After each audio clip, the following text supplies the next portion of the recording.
Hello everyone, welcome back to Aira vlogs in Kannada. ಎಲ್ಲ ಹೇಗಿದ್ದೀರಾ? I hope ನೀವೆಲ್ಲ ತುಂಬ ಚೆನ್ನಾಗಿದ್ದೀರಾ ಅಂತ ಅಂದ್ಕೊಂಡಿದ್ದೀನಿ. ನಾನು ಸಹಿತ ತುಂಬಾ ಚೆನ್ನಾಗಿದ್ದೀನಿ. ಕನ್ನಡ ಚಿತ್ರರಂಗದ ಸ್ಟಾರ್ ಕಪಲ್ ದಿಗಂತ್ ಮತ್ತು ಐಂದ್ರಿತಾ ರೈ 2018 ಡಿಸೆಂಬರ್ 12ರಂದು ಬೆಂಗಾಲಿ ಸಂಪ್ರದಾಯದಂತೆ ದಿಗಂತ್ ಐಂದ್ರಿತಾ ರೈ ದಾಂಪತ್ಯ ಜೀವನಕ್ಕೆ ಕಾಲಿಟ್ಟಿದ್ದರು. 2008ರಲ್ಲಿ ಮನಸಾರೆ ಚಿತ್ರೀಕರಣದ ವೇಳೆ ದಿಗಂತ್ ಐಂದ್ರಿತಾ ರೈ ಮಧ್ಯೆ ಪ್ರೀತಿ ಚಿಗುರಿತು. 10 ವರ್ಷಗಳ ಕಾಲ ಪರಸ್ಪರ ಪ್ರೀತಿಸಿದ ಜೋಡಿ 2018ರಲ್ಲಿ ಮದುವೆಯಾದರು. ನಟ ದಿಗಂತ್ ಮತ್ತು ನಟಿ ಐಂದ್ರಿತಾ ರೈ ಮದುವೆಯಾಗಿ 5.5 ವರ್ಷಗಳ ಮೇಲಾಗಿದೆ. ದಂಪತಿಗೆ ಇನ್ನೂ ಮಕ್ಕಳಿಲ್ಲ. ಮಗು ಯಾವಾಗ ಎಂಬ ಪ್ರಶ್ನೆ ಆಗಾಗ ಈ ದಂಪತಿಗೆ ತೋರಿ ಬರುತ್ತಲೇ ಇದೆ. ಈ ಪ್ರಶ್ನೆಗೆ ನಟಿ ಐಂದ್ರಿತಾ ರೈ ಕೊಟ್ಟಿರುವ ಉತ್ತರ ನೋಡ್ಕೊಂಬರೋಣ ಬನ್ನಿ. ನಮಗೆ ಆಲ್ರೆಡಿ 3 ಮಕ್ಕಳಿದೆ. ಈ 3 ಶ್ವಾನಗಳು ನಮ್ಮ ಮಕ್ಕಳ ಥರನೇ. ಬೇರೆ ಯಾವುದಕ್ಕೂ ನನಗೆ ಟೈಮ್ ಸಿಗ್ತಿಲ್ಲ.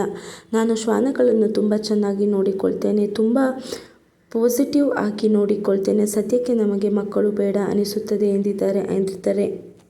ದಿಗಂತ್ ಜೊತೆ ನಾನು ಹಲವು ಚಿತ್ರಗಳಲ್ಲಿ ನಟಿಸಿದ್ದೇನೆ. ಮತ್ತೆ ಮಾಡಲ್ಲ, ಬೇರೆ ಹೀರೋಗಳ ಜೊತೆ ನಟಿಸ್ತೇನೆ ಎಂದು ಹೇಳಿ ನಕ್ಕಿದ್ದಾರೆ ನಟಿ ಐಂದ್ರಿತಾ ರೈ. ದಿಗಂತ್ ಜೊತೆ ನಾನು ನಟಿಸಿದ ಕೊನೆಯ ಚಿತ್ರ ತಿಮ್ಮಯ್ಯ. ದುರಾದೃಷ್ಟವಶ ಅದು ಚೆನ್ನಾಗಿ ಓಡಲಿಲ್ಲ ಎಂದು ದುಃಖವಾಗಿ ಹೇಳಿದ್ದಾರೆ ನಟಿ ಐಂದ್ರಿತಾ ರೈ.